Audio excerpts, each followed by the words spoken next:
Hi, so this is week 3 discussion post for the classroom management class. So, starting with the chapters.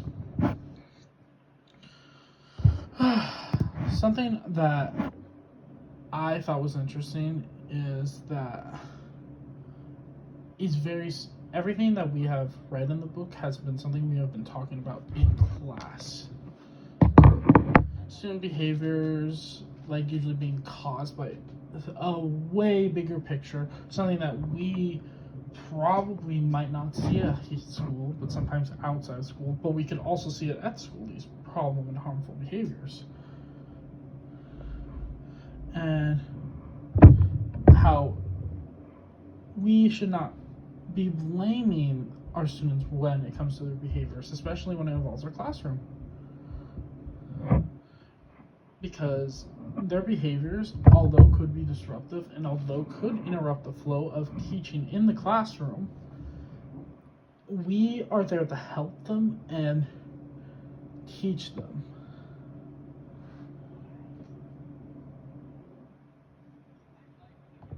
And we should realize that as teachers, our words have more power and effect on the students than we could ever imagine when talking about them.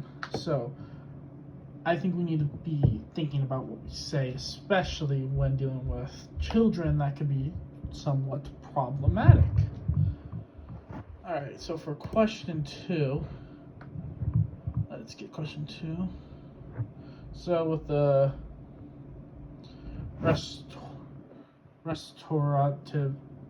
restorative justice. Sorry, give me a second. Okay. One thing that is emphasized is we need to have a connection before a correction.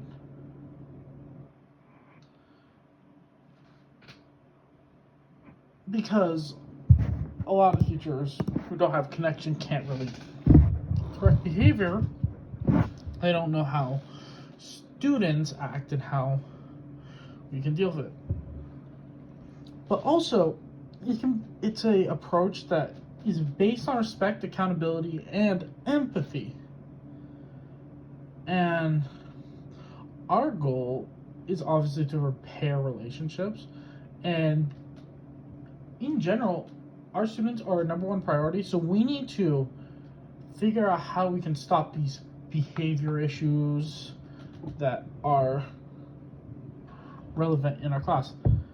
And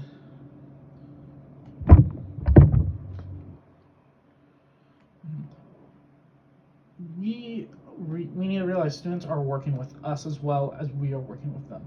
The teacher's goal is to help all the students, but the student's goal is to work with the teacher to get their education to a higher standard than what it once was.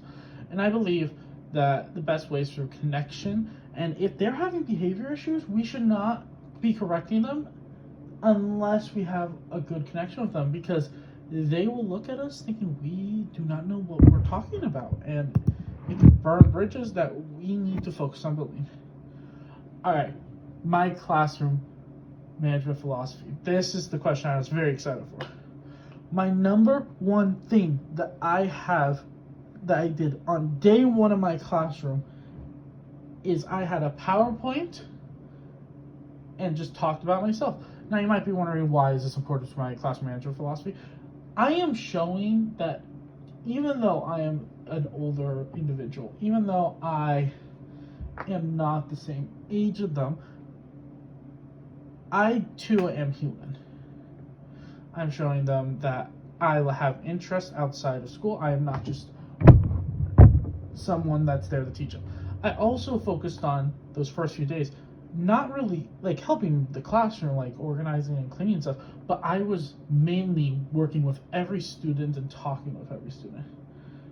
I did not wait to, talk. I did not wait on building these relationships. I found students that were easily approachable for the first day and approached them and got my feet wet, as I would say, in understanding how to build these relationships. And from there, I then went on to the more challenging students, and it's worked wonders. I am now someone they can go to whenever they are having issues or whenever they need assistance because they trust me. I also am on the side of love and logic because if I have logical consequences,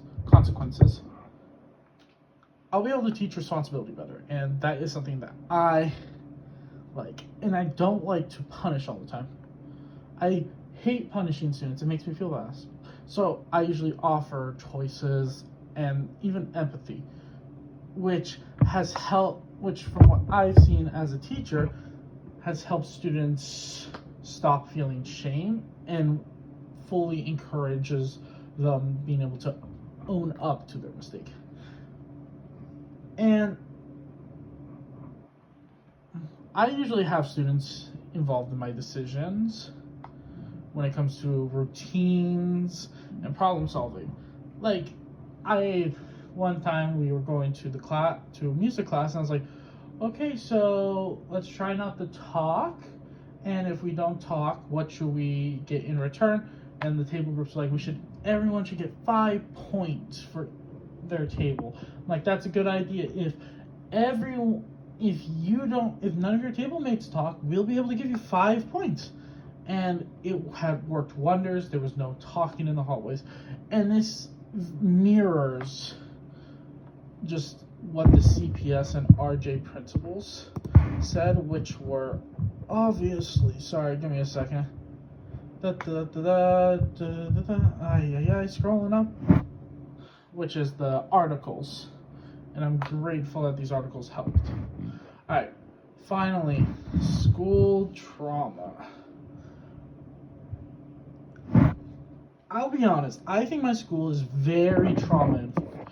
We may have written a few too many referrals. However, these referrals are directed towards specific students that have gone through many different things to try to counteract behavior. And a lot of them refuse to follow along these paths, and so we have to change it up.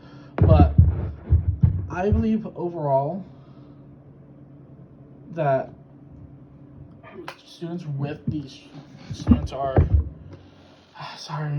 but that we as a staff are very trauma informed. And my CT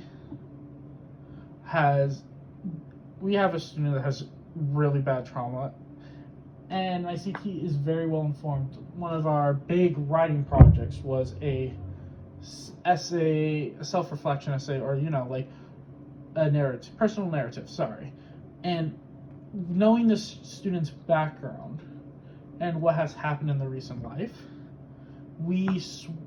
the CT switched it immediately to a research-based paper, and the student was able to write, because the student refused to write the first few days because of how traumatic their life has been right in this recent time. So I believe that we are very trauma-informed, and we have not a lot of issues, and us as a staff as a whole have been able to deal with it, and we should be fine in the future when it comes to these.